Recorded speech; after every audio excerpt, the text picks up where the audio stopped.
Welcome. This is another episode of Planetary Wisdom. I'm Tanishka, and this is for the approaching blue moon. Woohoo! In Aquarius. Yes, a blue moon, like the saying, once in a blue moon, is a fairly rare occurrence. It's when we have a second full moon within a calendar month. And this is the second full moon for 2021 in Aquarius. So what does that tell us? We're getting an extra dose, an extra helping, if you will, of Aquarian energies. Aquarius, of course, is the sign of the new astrological age, the new age.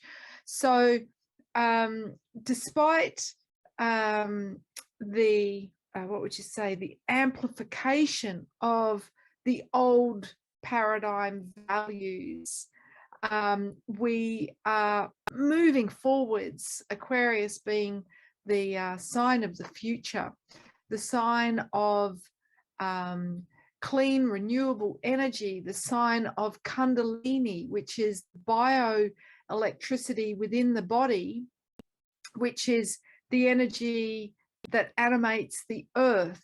So it's a time of the sacred feminine rising, activating and awakening the consciousness, so that we can transmute the shadow into light.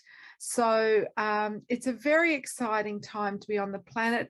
Those that are ensconced in or immersed in the sacred feminine mysteries will be finding this a very enlivening time, a time when a sense of, oh, this is what we've been waiting for. This is our time, the new frequencies. You know, if you felt out of sync with life in general, if you found it hard to be in a body and wanted to opt out, wanted to disassociate for most of your life, just hang in there, because we're almost there, to be in the bandwidth, the frequency of that which is in co-resonance with our true essence.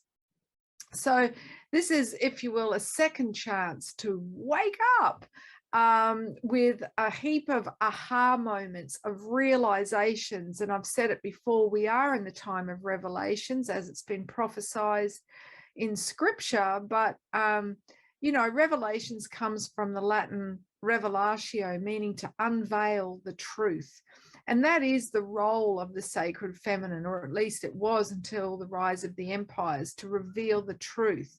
So yeah, there is going to be a lot of people in this window between these full moons, or these two back-to-back lunar months, that are waking up to a lot of the covert truth that's been hidden deliberately by those that are benefiting from that. So yeah, this is a time to get on board, so to speak, and be part of the social revolution. Uranus is the ruling planet of Aquarius. In mythology, he was known as Uranus. That's Ouranos. And he was the rebel with a cause. So we've heard of, you know, the rebel without a cause, played by James Dean in the famous film. And that is, you know, when we have the individuation of the teenager, and we identify what we don't want, but we don't know what we do want. So that's kind of shadow Aquarius, when we just rebel for the sake of rebelling. It's like, oh. But the rebel with a cause is the empowered Uranus, or positively expressed Aquarian energy. Regardless of when you were born, we're all being asked to positively embody this archetype and find something we really believe in, and be part of, you know, energizing that ideal, to bring it into manifestation. And that is how we will birth this Aquarian age, through people coming together that have a shared vision for the future and make it happen from a grassroots level, not from top down, which has been the old, us being told what's happening, told what we're going to do, told what the rules are. You know, the way of the feminine is grassroots. It's very much seeding things and networking and coming together by nurturing something we believe in, and this growing a very grounded foundation for growth. So at first it may seem, what's the word, small, easily, or embryonic, easily dismissed and overlooked. But when we consider that many people are planting these seeds at the moment, it's part of something much, much bigger.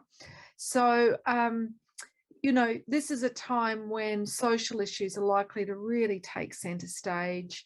People sharing information, if we consider that Aquarius is an air sign, it is the third air sign, so the most mature air sign. I spoke about this for the previous full moon in Aquarius planetary wisdom video. So this is when a lot of people will be sharing information that is not just what you ate for dinner or a funny cat video, but, you know, sharing information that is pivotal to us creating a future that we can be proud of as a legacy, and a future that we want to be living. So you may find there are invitations to participate, which is positive Leo, the opposite sign that the sun is in for this full moon, saying, hey, come join, come be part of this, come listen. So one of the shadow traits of Aquarius can be that we get so caught up in serving a vision or an ideal that we neglect those closest to us. So don't forget to you know, balance that. Otherwise, it's, why are we doing this, you know? But also, one of the shadow traits of Aquarius can be that we detach from our emotions altogether.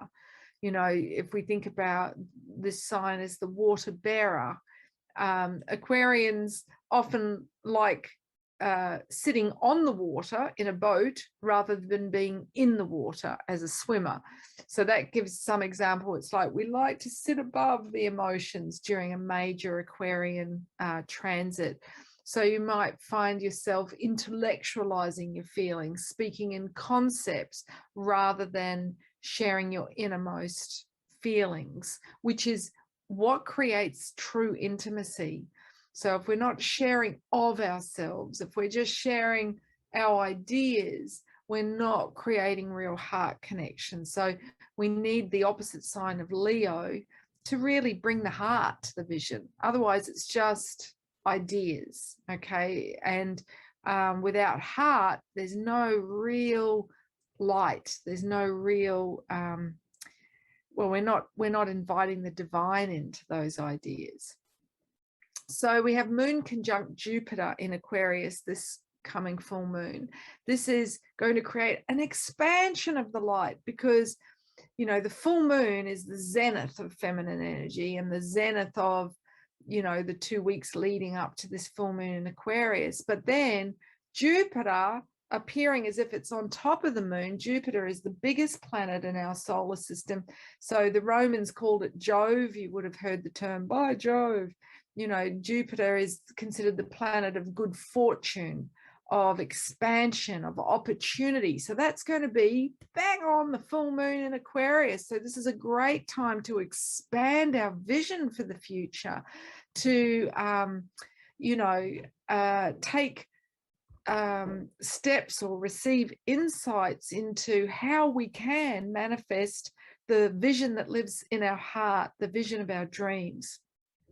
So this is likely to be a very positive lunar month, given that the energy is building to a crescendo for this full moon in Aquarius and then ebbing. So a time when we're likely to connect with people that are going to be significant in our future, or when serendipity, unexpected, wonderful happenings cross our path that align us with our highest potential future. So yeah, this is our job, if you will, is to just be able to see those opportunities, not dismissing them, but, you know, be in a state of excitement and anticipation of those opportunities coming in, so that we don't miss them, so that we gratefully accept the gift from the universe.